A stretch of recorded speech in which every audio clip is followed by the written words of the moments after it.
We've talked about that before, where there's guys that I know, whether it was college or a lot of guys in the minor leagues would start drinking heavily or abusing something because it was easier to have a crutch to blame. Like, oh, if I stopped drinking, maybe I would have made it, or, but instead of just coming to terms with the fact, man, I wasn't good enough. Right. Well, There's so it's like they're giving themselves an out type of a deal. I think with the athletes, especially at a high level, you get injured and, pain medication is addictive in itself. So maybe they're not, I was in rehab with people that weren't actually like addicts. They just got addicted to it. They needed to go to detox. Can you make a delineation between addicts and people who just... Yeah. So with like Oxycontin, a lot of painkillers, things like that, they're physically addictive. So you start taking it. When you stop taking it, you're going through withdrawals. So your body aches, you feel sick, you don't feel good. So then you take more, you feel fine, you feel great, you feel better than you could ever feel even naturally. So people don't want to stop taking it, so they keep taking it, but they're only doing it, and doctors will prescribe you anything you want. You could find somebody that's going to give you what you want. So if one doctor, you get a knee surgery, you start taking medication, you get physically addicted to it. Yep. But most often those people are able to look at the consequences, see the consequences, and make a change. They can be the people that go to detox once or they sweat it out on the couch. In my opinion, an addict is somebody that even with negative consequences, you're still going to continue. But like an addiction is anything that gets in the way of your living your life, your everyday life. So it could be food, it could be sex, it could be drugs, alcohol, whatever that addiction is. It could even be to a person. Like there's like love addicts where your everyday functioning is hindered by this substance or whatever it may be. It's how is it negatively affects your life. You have negative consequences, but you continue to chase this thing, whatever that thing may be. Yeah, with athletes in particular, I hate the rug pull, right? So like there's guys, we've talked about this, I think like 30, 40 episodes ago, guys I played with that were great guys, great human beings, and they're taking Percocets and Oxys to be able to play. Yep. You know what I mean? And they're not partying at all. And I think in their mind, like, I'm not partying. I'm not doing this to have a good time. I'm doing this so I can lift my arm up above my head. Right. And then the team cuts them. And now they don't need to be taking Percocet anymore, but they've been doing it for 3 years. They can't turn off that necessity within their body. And all that changed was their occupation. When they were a ball player, they were a warrior. They were a role model, someone that was fighting through the pain. And now that they're a gym teacher, they're a scumbag. They're an addict, and it's messed up. Getting back to my question, though, I was asking if there's a delineation between someone who's addicted to something and an addict. Do you think an addict I think it's the negative consequences. Like, do you think like that some people have like that addiction gene, like an alcoholic, like how they say it's a disease? It's like you know what I mean? So I personally do believe that. Everyone has differing opinions on it, and I think for me, in my experience, it's an addiction. It's who I was. It's what I was going to be. Is it contagious if you sneeze on me? Will I become an addict? You never know. You might want to keep your distance. Right. Just need to know. I think that I was born with it. I think I would have found my way to it. It wasn't like I'm running with the wrong crowd. Like I found that. I was running with the right crowd, found the wrong one so I could do the things I wanted to do. And like whoever gave me the first drug or tried the first thing or the drink, anything like that never mattered. It was just in me. But I do think it's something that you're born with. Like plenty of people can do drugs and be fine. Plenty of people have experimented with drugs and don't need to go back to it.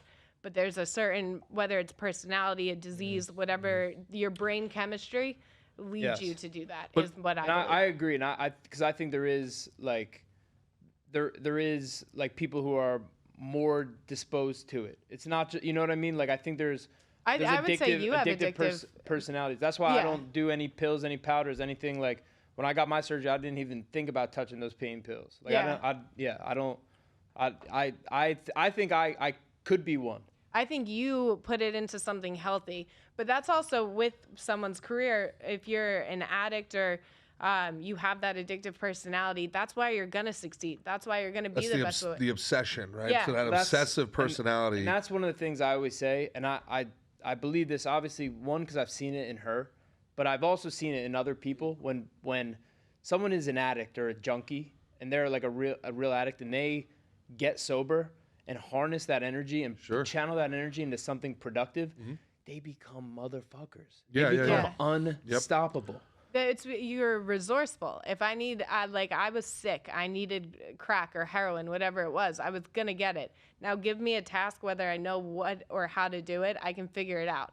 I can be in any room with anybody and figure out how to fit into it. I've even seen that become self-destructive, though, where somebody that was an addict takes that obsessive personality and that resourceful nature and becomes an absolute titan of industry, a massive entrepreneur, mega money, that neglects their family, doesn't raise their kids. Well, of course, there always needs to be some kind of balance. Well, balance is but they're the biggest incapable of it. Of course, they're incapable of that. That's why I'd say, like, me and her, we're both extremists. Yeah. I'm gonna, if I find something I like, I'm gonna do it to the highest degree. I'm gonna neglect other shit too. So how do people with that obsessive personality? Well, there, go ahead. That's the thing. So,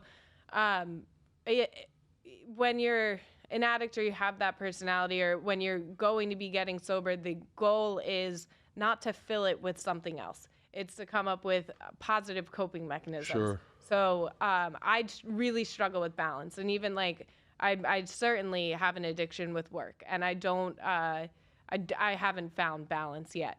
But I also know what I get out of work. I don't look in the, like, I've never been the person that looks in the mirror in the morning and just like, you're good enough, or I love this person that I see. I'm always looking like I need to achieve, I need to do things. In fairness, there's like 3 of those people on Earth. So, like, I don't, like, in this entire room, there's one, maybe one and a half.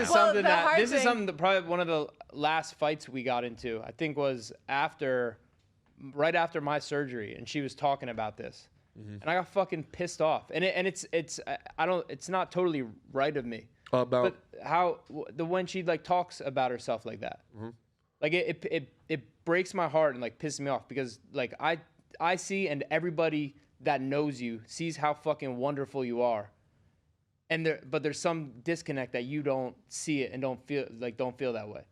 And it's a struggle. It's something, I've been haranguing you about work to keep balance and stuff, and about that for years, and it's I know it's nothing I can just say. I want to be able to just say, you know what I mean? Sure. Like, well, you know how you feel, like, all jokes aside, you know how you feel when like a civilian like tells you about fighting, and how could they know? Right. Unless you've been to the depths, you just don't know, bro. Like, unless you've felt depression, like, you can describe it, you can read a clinical thing on it, you can see it, but unless you've been in it, you just don't know. Yeah. Like, you don't know, like, you've never woke up a day in your life and been legitimately sad that you did. And there's just I've never wanted to kill myself. Yeah, there's just no way to describe that, and there's no, like, when people are like, you're great, and you start looking at them like, well, you're a liar. Or like, Well, like, I even, from the standpoint of like producing, if there's something, like, if I tell you I'm going to get you a sponsor and I think this is going to happen and then it doesn't, it's so hard for me to see you and be around you, because I'm like, I've let that person down.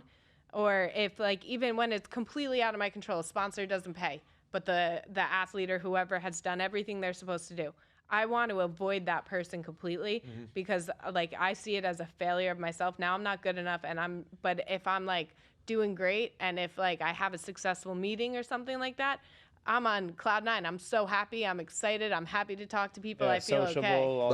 The highs are very high. The lows are very low. Yeah, but there's also, it's never enough. I close the deal. Okay, now I have to stress about keeping this, and I have to find more. Like, I always more. So you get sober. I think that you're lucky you never fell into an MLM. You're the type of person that they just feast on. No, I'm smarter than that. They bury you into the ground. I'm not a moron. Yeah. They're just like, I got a brain. Oh, you did 90,000 last month? What are you, a loser? So Johnny in Utah did 120,000. What's wrong with you? I would be running that right away. That was one of the things. You would be Mary Kay. I was in rehab for a year. And I remember this. Actually, I was there. I was there when they said it. They were like, you got to send her somewhere else. She's running the place. We are not capable of helping her. She's running this place. She's like, and I went down and we did like family weeks and stuff at like some like the rehab facility she was in, and like she'd like someone would start talking, she'd be like, nah, that's bullshit. You need to ba. And these are like full-grown women are like, you're right, Jamie. You're right. Some of these rehab facilities, the stories I hear are like, so I went on a Hinge date with this girl, and throughout the topic, our first date, she's talking about she went to rehab. And I'm like, no problem, man, that's cool. And then like as we continued on and she like started opening up to me, she started telling me things like, you should have never told anybody on a first date ever, like talking about, yeah, you know, so the third time I went to rehab, I knew exactly where I could like stash the liquor and this and that, and you know, that's where I met my boyfriend and I had my first threesome. And I was like, what is going on in rehab? Well, that's a I problem. need to go to rehab. Like, what's going on That's here? a problem too. One, That's like, intervention. Yeah. We're gonna get back to that. Intervention. Yeah. one of the problems is that like you go to rehab and you're around people that have done more than you. So the first time I was in rehab, I had never shot up before. I went to a detox, then I went to another detox, and when I got there, I saw girls with track marks. And my first thought was like, fuck, I never got to do that. That was your first thought? My first thought when I saw that. I was like, meanwhile, these women have lost their children. They're, you know, some of them have been to jail, like all the like terrible things. Wow. Their kids are born addicted. And my thought isn't like, oh, that's terrible. It was like, I gotta be sober now, and I'm never gonna know what that feels like. Interesting. And So you didn't go to rehab of your own volition the first time then? No, I never went to rehab of my own volition.